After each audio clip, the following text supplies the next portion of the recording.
What's up everybody, welcome back to the channel and welcome back to another video.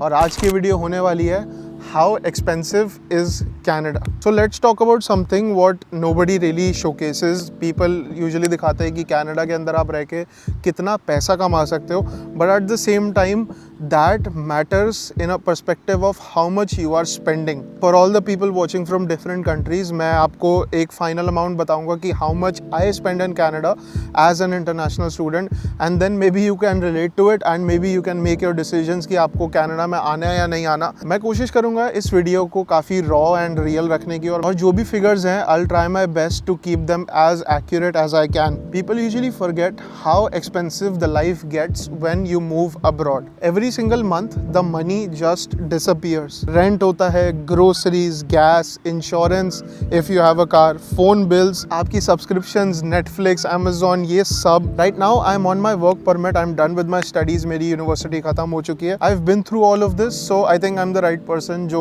ये video बना रहा है. तो अगर आपने सब्सक्राइब नहीं करा तो सब्सक्राइब ज़रूर कर देना please. As an international student आपका एक महीना एक एक्सपेंस इधर उधर and your entire budget is messed up. Everybody showcases you the good side. This is not the bad side. This is just the real side of living in Canada or any foreign country. Number one, expectations versus reality. जब मैं सबसे पहले Canada आया था, I thought life would go in a very straight line, but the reality was obviously different. हम सब अपने देश में रहते हैं and we've never done this kind of money management what our parents do at such a young age. When I first came to Canada, I used to convert every dollar, every cent into rupees. शुरू में it was okay, but as time grew upon me, मेरे को एहसास हो गया कि अगर मैं यही करते रहा मेरा वापस जाना तय है. आप लोगों की GIC आ रही होती है, you have support, you move into a newer country, but as time passes आप लोगों को एहसास होता है कि आपके रेंट है, आपका फ़ोन का बिल्स है, you go out with your friends, और ऐसे बहुत सारे मिसलेनियस एक्सपेंसेस होते हैं which keeps on adding up, और इन दी एंड वो एक बहुत बड़ा अमाउंट बन जाता है. Decision to move to Canada or any other country might not feel expensive in that particular moment, but after a point in time it will feel expensive every single day, especially considering you are a student. Number 2,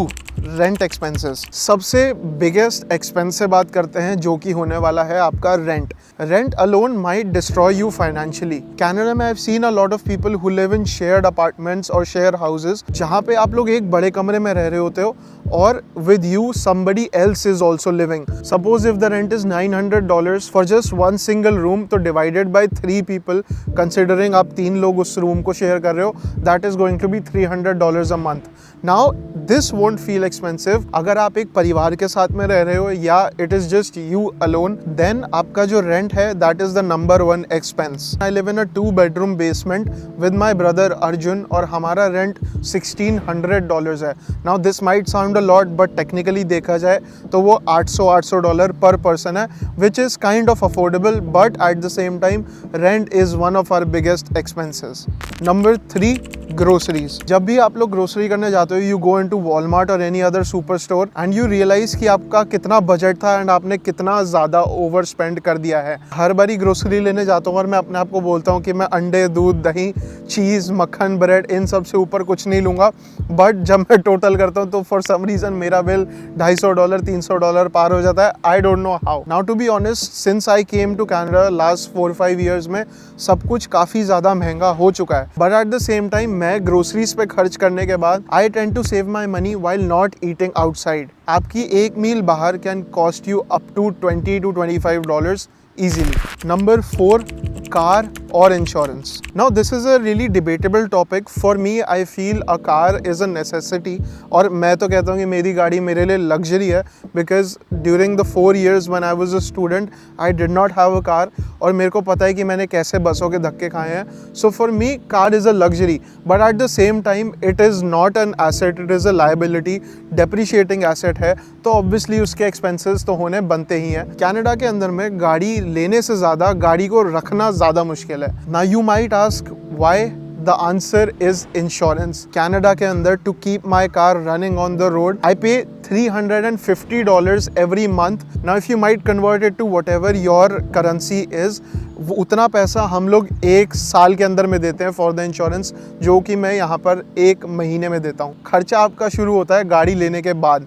आपके gas prices, गाड़ी की maintenance, oil changes, parking fees और ये सब इतने सारे झंझट हैं। कभी कभी तो ऑनेस्टली मेरे को लगता है कि जितना मैं नहीं खाता उतना तो मेरी गाड़ी खा जाती है। नंबर 5, द हिडन और मिसलेनियस एक्सपेंसेस। ऐसे बहुत से एक्सपेंसेस है जो कोई बोल नहीं सकता और मैं भी उनको इस वीडियो में कवर नहीं कर पाऊंगा obviously, but स्टेटिंग a few: phone bills, Spotify, gym membership, coffee, Amazon, haircuts, random shopping, subscriptions. These are just a few जो कि मेरे को ChatGPT ने बताया, क्योंकि honestly मेरे तो इतने सारे miscellaneous expenses हैं कि sometimes my miscellaneous expenses are more than my primary expense. Back home we use to pay in cash और डेबिट कार्ड, और यहाँ पे तो मैं क्रेडिट कार्ड इतना यूज करता हूँ कि मैं आपको क्या बताऊँ। You tap your card and boom, there goes your money. So in the end I just want to say, wherever you can save. आपकी लाइफ है, you are obviously going to spend money, you are in such a beautiful country, but at the same time this is the reality and this is the amount what I spend in an entire month. Sometimes this can be more, sometimes this can be less, और sometimes I feel कि जितना मेरा खर्चा है उतनी की तो किसी की इंडिया के अंदर में सैलरी होएगी। Now this is not a flex, obviously there's a difference between the two countries. I make that much amount of money, that is why I'm able to spend that much amount of money. As I've always said in my all the videos that the grass is always greener on the other side. This video is just a blueprint of what you can expect when you move to any foreign country, especially Canada, because I am here. I hope this video helped you a lot and all I want to say is जहाँ पे ज़रूरत है वहाँ पैसे बचाओ, जहाँ ज़रूरत नहीं है वहाँ बचा के भी कोई फ़ायदा नहीं होने वाला। There have been so many cases where I have thought कि यार इधर कहीं पे पैसा बचा लेते हैं, but in the end मेरा उस जगह पर उससे ज़्यादा ही खर्चा हुआ है। जैसे कि वो मूवी में कहते हैं कि क्वालिटी ऑफ लाइफ भी कोई चीज़ होती है। whatever dollar you spend on yourself which is worth it, उसको कभी गिल्ट में स्पेंड मत करना। You just have one life, so make sure you live it large। जब से हम लोग पैदा होते हैं हमारे को बोला जाता है कि उतने ही पैर फैलाओ जितनी चादर है, but what I and my brother and my dad believe in is कि थोड़े से पैर ज़्यादा फैला लेने चाहिए। हो सकता है ऊपर वाला देख रहा हो and he might bless you। So if you enjoyed this video, please make sure to like, share and subscribe। जो भी आपको नेक्स्ट वीडियो चाहिए make sure to let me know in the comments and I just want to say subscribe कर दो, क्योंकि हम बहुत जल्दी एक इंटरनेशनल ट्रिप पे जाने वाले हैं। I don't know where, it is a surprise, so make sure you subscribe। यहाँ बहुत मच्छर है, मैं चलता हूँ, आपसे मिलूंगा अगली वीडियो में। पीस आउट, जय माता दी।